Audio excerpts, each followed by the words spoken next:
Good evening mga Lodi. Ito na naman ang yung Lola May, ang balugang vlogger. Nandito po tayo para magluto ng pininyahang manok. Gagawin natin sana siyang fried chicken. Kaya lang, tuyo na naman at wala na namang sarsa. Hindi ko kasi alam kung ano yung gustong kainin ng apo kong si Adik. Kaya itatry natin ito, pininyahang manok. Magluto. Pagka-sensitive yung niluluto mo, hindi pwede rito. Kasi nga, malakas ang apoy.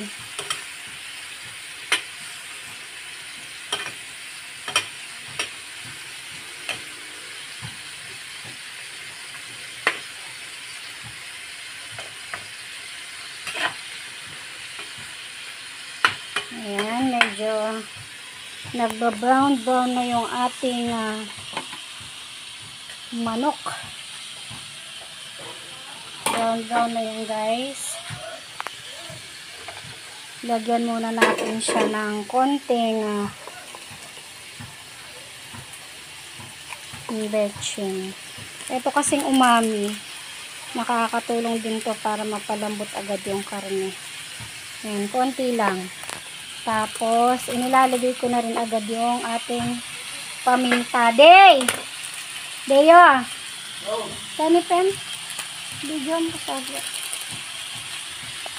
Wala akong yung stand, hindi ko nakuha. Ano mo lang, tutok mo lang dyan sa niluluto. Tapos, ayan, haluin natin ng konti.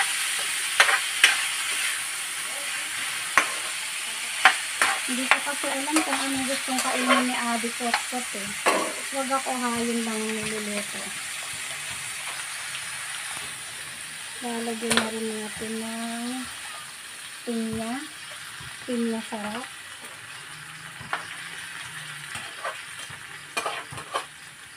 Ano yung pinya natin. So, habang sasama na rin natin ang ating oyster sauce. Ang manok kasi mas madaling lutuin kaysa sa baboy. So, konting pampalasa ulit.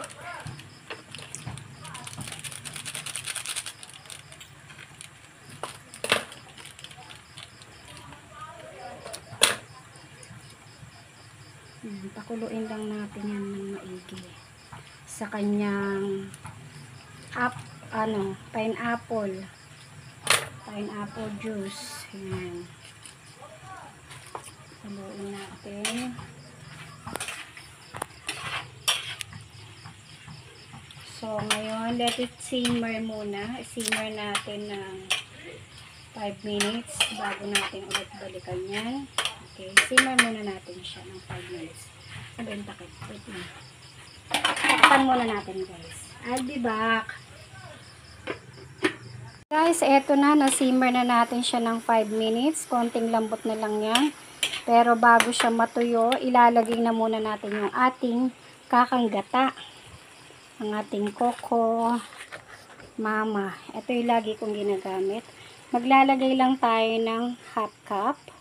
Hindi natin lalahatin to kasi sobrang marami siya. Okay. So, ayan.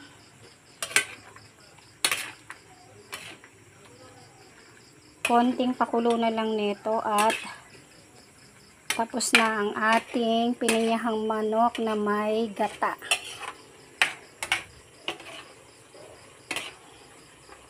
Actually, kung merong apple, pwede rin to eh. Niluluto ko rin ito sa sa baboy. Tapos minsan apple yung nilalagay instead na pineapple.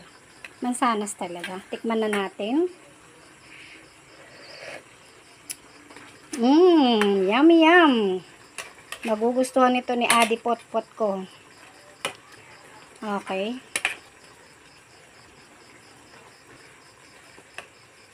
Isi-simmer na lang natin siya ng another 2 minutes. Ayan.